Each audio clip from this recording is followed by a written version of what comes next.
ADRE আৰু বিভিন্ন পৰীক্ষাৰ ৰিজাল্ট আৰু নিযুক্তি পত্ৰ আমি 10 অক্টোবৰত দিবৰ বাবে সিদ্ধান্ত লৈছিলোঁ।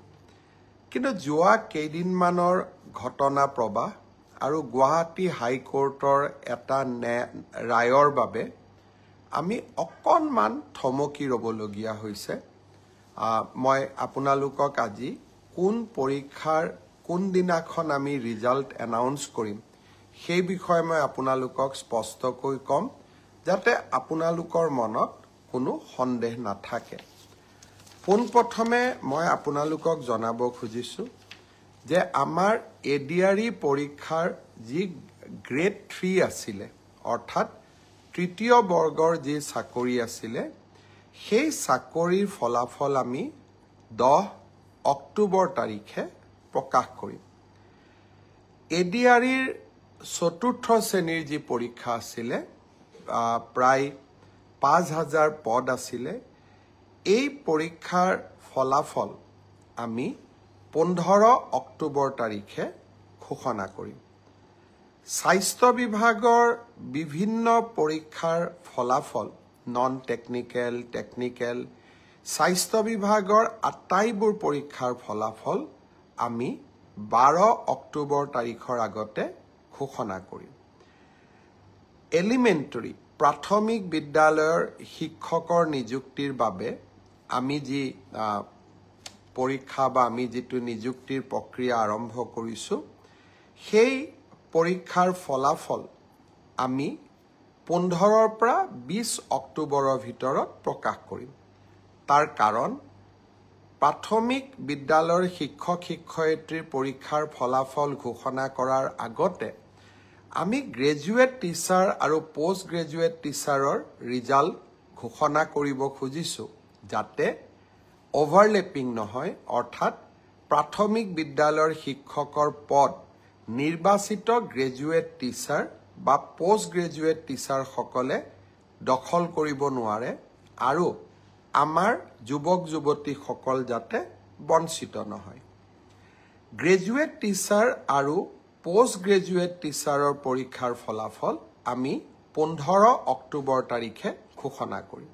অৰ্থাৎ এই গোটেই পৰীক্ষাৰ ফলাফলসমূহ আমি 20 অক্টোবৰ তাৰিখৰ আগতে আমি ঘোষণা কৰিবলৈ সক্ষম হ'ম। আপোনালোকে এতিয়া সুধিব যে পুলিচৰ পৰীক্ষাৰ ফলাফল আমি কেতিয়া দিম। সাব ইন্সপেক্টৰৰ ৰিজাল্ট বা ফায়াৰ ব্ৰিগেড আদিৰ ৰিজাল্ট আমি 10 অক্টোবৰ তাৰিখে দিম বা তাতকৈ আগতে দিম। কিন্তু AB আৰু UB কনিষ্টবলৰ ৰিজাল্ট দিয়াৰ ক্ষেত্ৰত গুৱাহাটী উচ্চ ন্যায়ালয়ে এটা আমাক সাময়িকভাৱে বাধা আৰোপ কৰিছে। আমি আশা কৰোঁ সেই বাধা আৰোপ অতিক্ৰম কৰি, অৰ্থাৎ উচ্চ ন্যায়ালয়ক সন্তুষ্ট কৰি, আমি এই মাহৰ ভিতৰতে পুলিচৰো AB আৰু UB কনিষ্টবলৰ ৰিজাল্ট ঘোষণা কৰিব পাৰিম। এই গোটেই ৰিজাল্টৰ ফলাফলৰ লিষ্টখন দেখিলে আপোনালোকে ইতিমধ্যে গম পাইছে যে আমি 20 অক্টোবৰলৈকে যাবলগীয়া হৈছে। কিন্তু মই প্ৰতিশ্ৰুতি দিছিলোঁ যে অক্টোবৰ মাহৰ ভিতৰতে 10 অক্টোবৰত আপোনালোকক নিযুক্তি পত্ৰ দিম। 10 অক্টোবৰত মই নোৱাৰিলেও অন্তত 25-26 অক্টোবৰৰ ভিতৰত আপোনালোকৰ হাতত মই নিযুক্তি পত্ৰ তুলি দিম।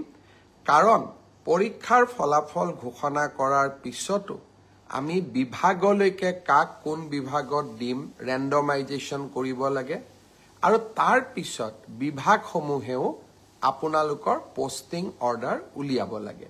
সেইকাৰণে অক্টোবৰ মাহৰ ভিতৰতে আপোনালোকৰ নিযুক্তি হ'ব, কিন্তু কেইটামান দিন আপোনালোকে অপেক্ষা কৰিব লাগিব। ইয়াৰ কাৰণো আপোনালোকে জানে, যোৱা কেইবাটাও দিন ধৰি আমি কোনেও কাম কৰিব পৰা নাই। জুবিনৰ মৃত্যু বা জুবিনৰ দুৰ্ঘটনাৰ পিছত বা বহুতে কোৱাৰ দৰে হত্যাৰ পিছত যি ধৰণে আমি নকওঁ কিয়, আমাৰ মনবোৰ বিষাদেৰে ভৰি পৰি আছিল, কাম কৰিব পৰা কোনেও নাছিল।